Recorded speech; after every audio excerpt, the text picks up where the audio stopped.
Hello, welcome back to another day of learning about autopsy. So, what we're going to take a look at next is external storage devices. So, in the last two lessons, we looked at the possibility of Craig having an external hard drive or an external flash drive or something, right, with some illegal material on it. This PDF right here, which I'll link in the description, talks a lot about how we can find out more about the device that was plugged into the computer. And it discusses what happens when you insert a drive into a Windows computer. It makes some changes in the registry, among other things. And I said before that I was having some technical difficulties, and they haven't been resolved. So if you so desire, feel free to look through this.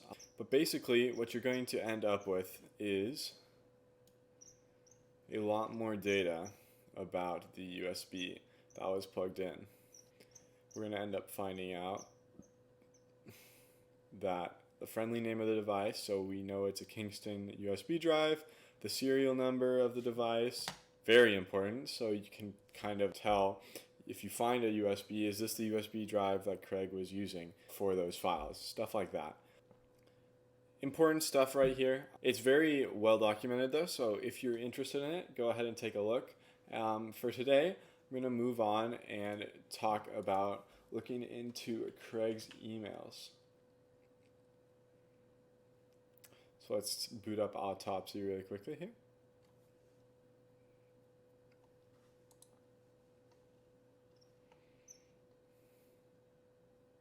So, emails are really important. Oftentimes people send a lot of information via email. And I mean, maybe Craig was conspiring with someone. Where did Craig get his fake coupons? Where did he get the information to make them? Where did he get the illegal material that we found, So if we go down here, we'll find email messages. And it shows that we have 0 emails. So does that mean the suspect has no emails? Not necessarily. Another way we can go about determining whether he had emails or not is we can look in the actual files themselves. So if we go to C drive, which is going to be this basically right here, the C drive, users, Craig, then we're going to go to app data, probably, it's going to be local, packages, Microsoft Windows communication apps, right there. Then we are going to go to local state. There we go. Indexed, live com, that thing, mail. So, looks like we've got some mail right here. Email files. Very interesting. Hey, I got some more free stuff at Walmart today. You gotta start using coupons, dude. Here's some for you to get started. Interesting. Juicy, juicy. And just an FYI, if you're on a Windows 10 image for the competition or just in general, the path is going to be a little different. And it's pretty much always something you can look up.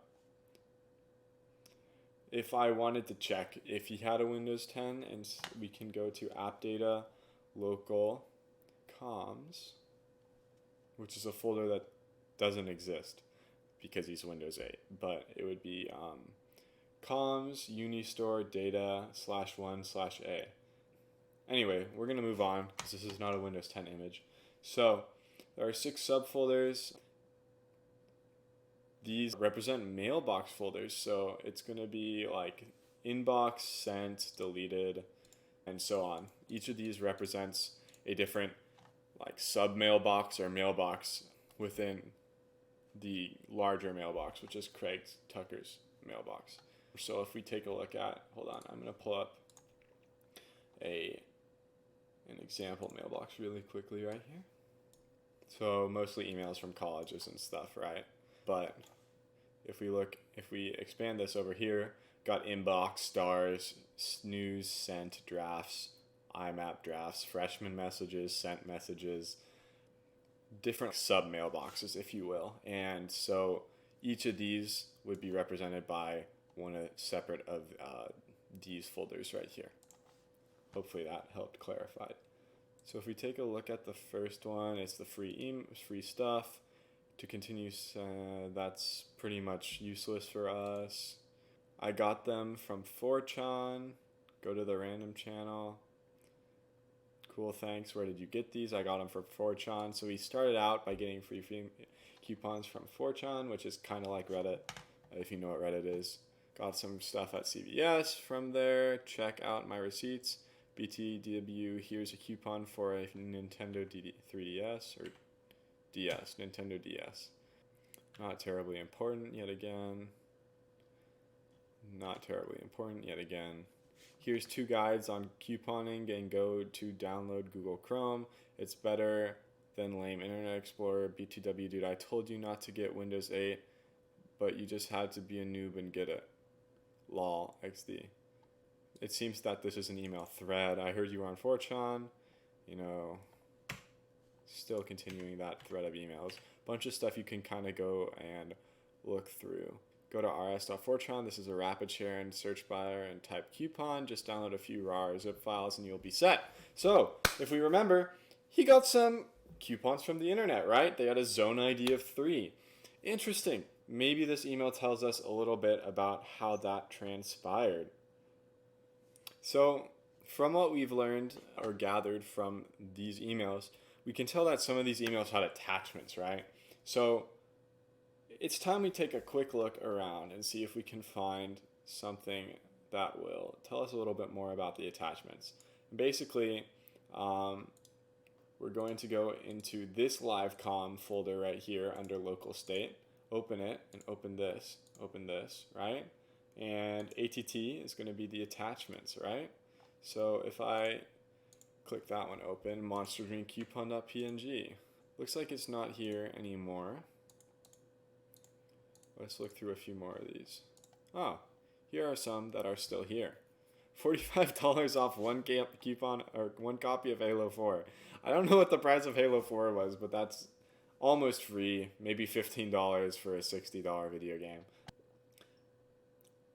That's a really good coupon, to say the least. But basically, we can also just keep looking around through some of these attachments now. Oh, that's not good. So we can tell that that might not be the best email that we just stumbled across, right? So looks like it's 2000025F. So if we go back to where we were, where were we? There we go.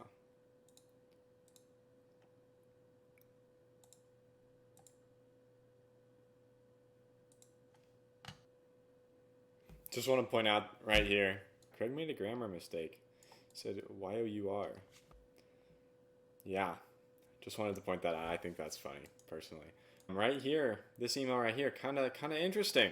Oh my gosh, Craig, you can't have that stuff. It's underage and illegal. You gotta delete the email and the stuff off your computer fast, you moron. Hey guys, check out this website. Sweet, right? Wow, very cool and trendy. So if we go back here, this guy sent an attachment to somebody of the video. And from the looks of things, these emails down here have been deleted. Coincidence? I think not.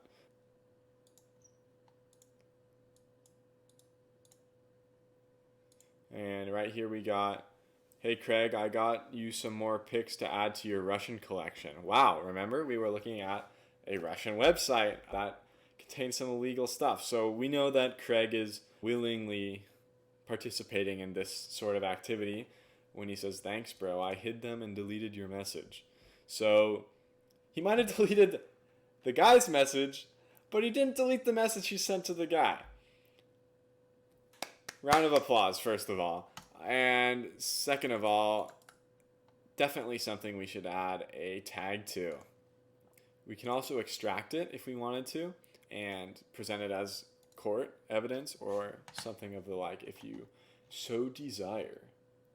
Another interesting tool that Autopsy has to offer is something called a hash lookup. So we've got this Bagel Bites coupon, right? We've got a Bagel Bites coupon. What is better than Bagel Bites? I don't know. I might argue that a copy of Halo 4. Where was that? Here it is. We can actually do what's called a hash lookup. And so if we run an ingest module on Craig Tucker desktop. Wow, lagging a little bit. It's called hash lookup. And we go finish. We've got this MD5 hash right here. So we ran the hash lookup, and what that's going to tell us is this right here, hash lookup results. So if we set a list of hashes that says look for these hashed files, there's some files on the internet or just in general that have been marked to be malicious or bad files to have on a computer. And if you have a list of those hashes, you can run through all the files on Craig's computer and see if one of those hashes matches one of those files. So it doesn't match in this case, but maybe it did in another case. It's another, well, actually I didn't offer it a list of hashes, but it's definitely something you might want to take a look at. The next thing we're going to want to take a look at is this people folder. It's got some addresses. Kenny McCormick, maybe somebody we're going to want to check out. Implicit, Stan Marsh, these guys again, Kenny McCormick, more people we may need to check out, and then there's his own Skype. So we know what his Skype username is. We know a few of his friends' Skype usernames. We can also maybe take a look at Skype. You can view Skype logs, something we're going to be doing coming up as well. Also, one thing to note is that the implicit folder, this means that Craig has sent and received emails from these people. That's what implicit means. Like if you've ever received an email from somebody who you don't have their address or their email address in your contact book. I surely do not have a contact book of email addresses. But then you type in, I don't know, say their name was Joe Bob. Joe Bob sent me an email, and then you want to send an email to Joe Bob sometime in the future, and in the address line you type in Joe Bob. Do you ever wonder how it replaces Joe Bob with Joe Bob's email address? That's an implicit contact. So the computer does that for you, but it also can be used forensically to see who has sent/received emails to/from Craig Tucker. Another thing that we want to take a look at here is the ingest module that is called, where does it be? Keyword search. And once you run that module, which I already have, you can search for certain keywords. So we saw this McCormick guy, right? A decent bit. Let's go McCormick. And you can change the exact match, substring match in regular expression. If you know what regular expressions are, great. If you don't, that's no big deal. But they're a way to, well, I'll give you an example. See these like 1D00001, 1D0002, 1D0 blah blah blah. If I wanted to look for, I don't know, 5F22361, I could, or anything of that similar format, I can use regular expressions to express I want a digit, a lowercase a digit, a lowercase letter, a digit, a digit, a digit, a digit, a digit, a digit. And it would show me all of those. Substring means that it could be anywhere in a list. So say it was Kenny McCormick, one word, I do not believe that exact match would return it. But if I said substring, like if I were looking for McCormick, but the thing that it found was this, substring would return this as a result, but exact match would not if I search for Kenny, or if I search for McCormick, if that makes sense. Hopefully it does. If it doesn't, it's no big deal. Basically, we can search for him, and then we get everything that Kenny has associations with on this computer, or at least that have his name, right? He needs a class for his, he needs a paper for his class. Awesome coupons.